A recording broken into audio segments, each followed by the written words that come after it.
Good morning दोस्तों, इकरा academy में आप लोगों का स्वागत है। आज वर्ब टू बी की 9th क्लास में हम देखेंगे इंट्रोगेटिव प्लस निगेटिव सेंटेंसेस के बारे में, यानी वो वाक्य जो प्रश्नवाचक भी होंगे और नकारात्मक वाक्य होंगे। इससे पहले दोस्तों हम लोगों ने पढ़ा था सिर्फ प्रश्नवाचक, जैसे क्या रहीम एक डॉक्टर है। ठीक है, इसका ट्रांसलेशन हमने क्या बनाया था? हमने वर्ब को पहले कर दिया था इज, उसके बाद सब्जेक्ट लिखा था इज रहीम ए डॉक्टर। ये हमारा इंट्रोगेटिव सेंटेंस है, सिर्फ जो प्रश्नवाचक है। इसी तरीके से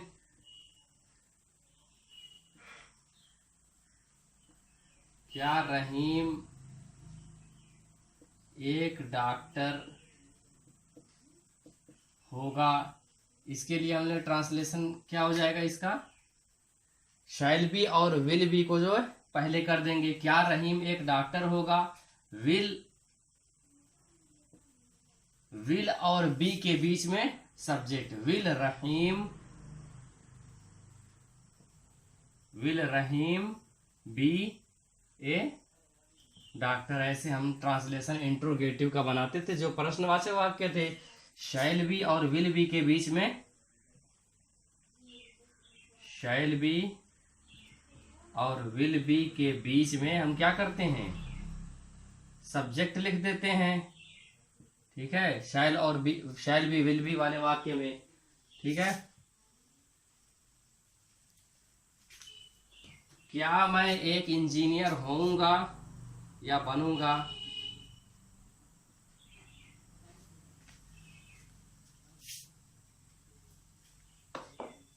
क्या मैं एक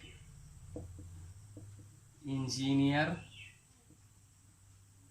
बनूंगा या होऊंगा? इसके लिए ट्रांसलेशन क्या हो जाएगा? मैंने कहा ना कि विल बी और शैल बी के बीच में सब्जेक्ट। क्या मैं एक इंजीनियर बनूंगा, शैल के बाद आई बी, देख रहे हैं ना, शैल बी के बीच में सब्जेक्ट, शैल आई बी एक इंजीनियर, एन इंजीनियर। ये तो हमारा इंट्रोगेटिव सेंटेंसेस हो गया दोस्तों। हमारा आज के लिए टॉपिक क्या है? इंट्रोगेटिव प्लस निगेटिव, यानी इसी में नॉट भी यूज होगा। जैसे क्या रहीम एक डॉक्टर नहीं है, जैसे क्या रहीम एक डॉक्टर नहीं है के लिए ट्रांसलेशन क्या हो जाएगा? ठीक है, सबसे पहले वर्ब लिखेंगे। ठीक है, क्या हो जाएगा? इज, उसके बाद सब्जेक्ट इज रहीम। ठीक है, वर्ब के बाद सब्जेक्ट इज रहीम, क्या रहीम, उसके बाद नॉट। ठीक है दोस्तों, सबसे पहले वर्ब, उसके बाद सब्जेक्ट, उसके बाद not. Is Rahim not a doctor, subject के बाद नॉट लिखेंगे प्लस ऑब्जेक्ट लिखेंगे। ये हमारा तरीका है इंट्रोगेटिव प्लस निगेटिव सेंटेंसेस बनाने के लिए। सबसे पहले वर्ब, उसके बाद subject plus not plus object. क्या रहीम एक डॉक्टर नहीं है, is Rahim not a doctor. ये हमारा ट्रांसलेशन हो गया। इसी तरीके से दोस्तों इंट्रोगेटिव प्लस निगेटिव सेंटेंसेस के और एग्जाम्पल हम देखेंगे। जैसे क्या रहीम एक डॉक्टर होगा के लिए क्या लिखेंगे? क्या रहीम एक डॉक्टर नहीं होगा। ठीक है, हमें नॉट बढ़ाना है इसमें, देख लीजिए दोस्तों। तो क्या लिखेंगे? विल रहीम।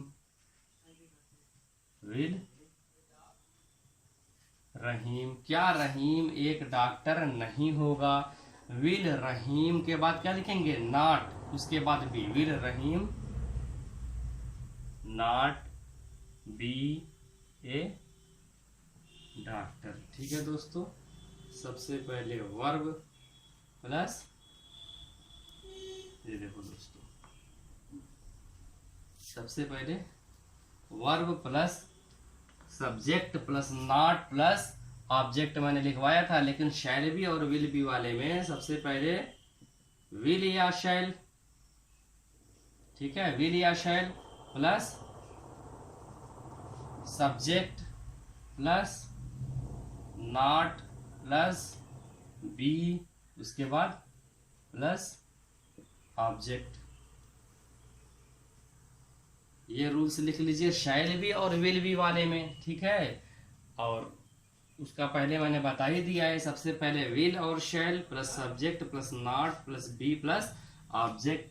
ये शैल बी और विल बी वाले वाक्य बनाने के लिए जो कि इंट्रोगेटिव प्लस नेगेटिव वाक्य होंगे।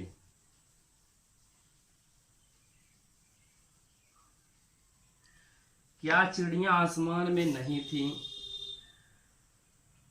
क्या चिड़िया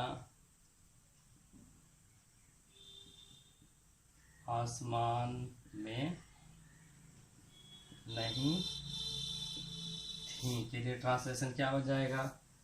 थी है तो वेयर हो जाएगा। वेयर के बाद क्या लिखेंगे? सब्जेक्ट लिखेंगे ना, वेयर द बर्ड्स।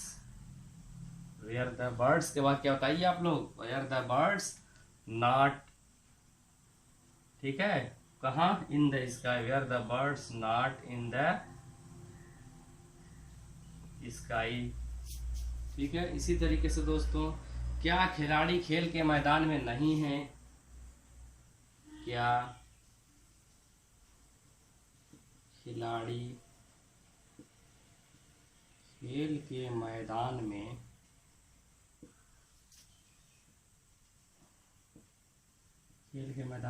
नहीं है?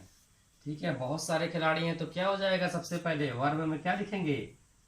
आर लिखेंगे, ठीक है। उसके बाद सब्जेक्ट लिखेंगे। क्या खिलाड़ी खेल के मैदान में नहीं है? आर द, सब्जेक्ट क्या है? Are the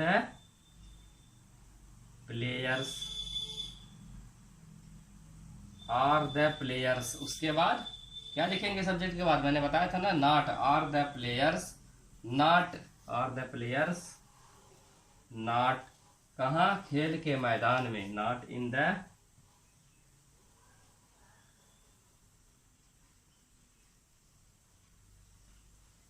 playground. उम्मीद करता हूँ दोस्तों अच्छे से समझ में आ गया होगा। जिन लोगों को समझ में नहीं भी आया है, मैं आगे ये पूरे 10 पार्ट्स होने के बाद मैं सभी की एक्सरसाइज भी कराऊंगा, ताकि जिनको समझ में नहीं आया वो फिर भी और भी अच्छे से समझ लें।